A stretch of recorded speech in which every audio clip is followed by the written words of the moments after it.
முதல்ல புதினா துவையலுக்கு வதக்கலாம். கொஞ்சம் எண்ணெய் ஊற்றிப்போம். எண்ணெய் கொஞ்சம் சூடானதும் கொஞ்சம் கடலைப்பருப்பு நிறையவே போட்டுக்கலாம். உளுத்தம்பருப்பும் பார்த்தீங்கன்னா இந்த உடச்ச பருப்பு தான் வச்சுருக்காங்க. அதனால் அதுவும் கொஞ்சம் பார்த்து தான் போடணும்னு வச்சுக்கோங்களேன். ரொம்ப காரம் வேண்டாம்னு பொண்ணு சாப்பிட்றதுனால சின்ன மிளகாயை ஒரு 2 மிளகாய், பச்சை மிளகாய் கூட போடலாம். ஆனால் கொஞ்சம் பச்சை மிளகாய் போட்டால் வேறு மாதிரி ஆகிடும் பார்த்துக்கோங்களேன். இந்த இஞ்சி, இந்த 2 பல்லு பூண்டு இதையும் போட்டு வதக்குவோம்.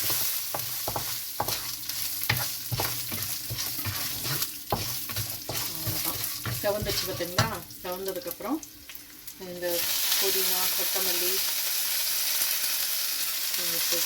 போட்டுட்டு கூடையே தக்காளியும் போட்டு போகிறேன்.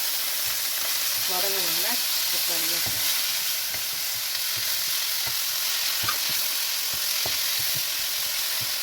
தக்காளி ஒரு முழு தக்காளி போட்டுருக்கோம் இல்லைங்களா?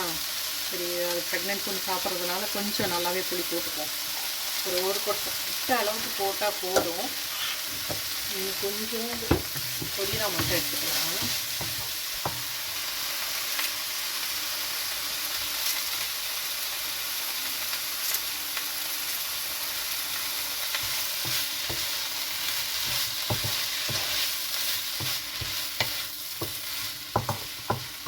நல்லா வதங்கணுங்க. இது நல்ல புதினா இதெல்லாம் கொஞ்சம் நல்லா வதங்கணும். வதங்கினா தான் அந்த பச்சை வாசம் இல்லாமல் அது ஒரு மாதிரி நல்லாயிருக்கும் உங்களுக்கு. பாருங்கள், நான் சுருங்கிடும் எல்லாமே உங்களுக்கு காட்டுறேன். அதுக்குலாம் அடுப்பை நான் குறைச்சி வச்சேன்ல, அதனால் ஹீட்டு பக்காமல் போயிடுச்சு.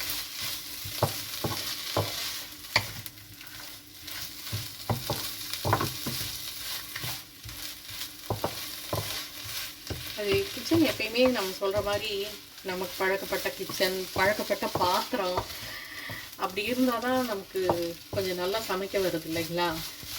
கொஞ்சம் புது கிச்சன், புது இடம், புது பாத்திரம், புது அடுப்பு கொஞ்சம் பழகிற வரைக்கும் கொஞ்சம் இதாக தான் இருக்குது. அப்படி பார்த்தா அந்த சமையலுக்கு பண்ணுறாங்கல்ல, ஒவ்வொரு நாளும் ஒவ்வொரு இடத்துக்கு போகிறாங்க இல்லையா சமையல்காரங்களாம், அவங்களாம் எப்படி சமாளித்து செய்வாங்கல்ல, ரொம்ப கஷ்டமாக இல்லைங்களா? பாருங்கள், தக்காளி உங்களுக்கு சுருங்கி வருது தெரியுதுங்களா? இதோ தோல் சுருங்கி இருக்கு பாருங்க. எப்படி வதங்கிடுச்சு பார்த்தீங்களா? புதினா, கொத்தமல்லி எல்லாமே நல்லா வதங்கிடுச்சு பார்த்தீங்களா? எவ்வளோ போட்டோம், எப்படி வாங்கிடுச்சு பார்த்தீங்களா? இப்போது இதுக்கு வந்து தேங்காய் போடணும்.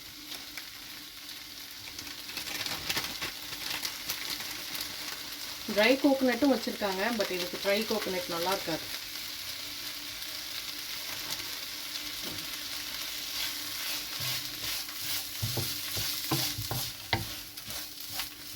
தேங்காயெல்லாம் போட்ட வரைக்கும் நல்லாயிருக்கும் இந்த சட்னிக்கு வச்சுக்கோங்களேன். இந்த துவையலுக்கெல்லாம் எவ்வளோ போடுறோமோ அவ்வளோ. நம்ம இங்கே வந்துட்டு ஒவ்வொரு விலையும் கேட்கும்போது பார்த்திங்கன்னா டாலர் கணக்கில் சொல்கிறது நம்ம அப்படியே நம்ம மனசு டைரெக்டாக இந்தியன் மணிக்கு கன்வெர்ட் பண்ணிடுது. ஐயோ இவ்வளவா, இந்தியன் மணிக்கு இவ்வளவா அப்படின்னு நம்ம கன்வெர்ட் பண்ணியே நமக்கு எதையும் யோசிக்க வேண்டியதாக இருக்குன்னு வச்சுக்கோங்களேன். ஒவ்வொன்றையும் யோசித்து பார்த்தே நம்ம போடுற மாதிரி இருக்குது. அங்கேயா வீட்டில் தென்னை மரத்துலேருந்து போட்ட காயை அடுக்கி வச்சுருப்போம். உப்பும் பார்த்திங்கன்னா அவங்க தூள் தான் வச்சுட்டு இருந்தாங்க. எனக்கு கல் தான் பழக்கணும்னு சொல்லிட்டு இந்தியன் ஸ்டோருக்கு போன போது அடம் பிடிச்சி வாங்கிட்டு வந்து வச்சுருக்கேன் பார்த்துக்கோங்க கல் உப்பு.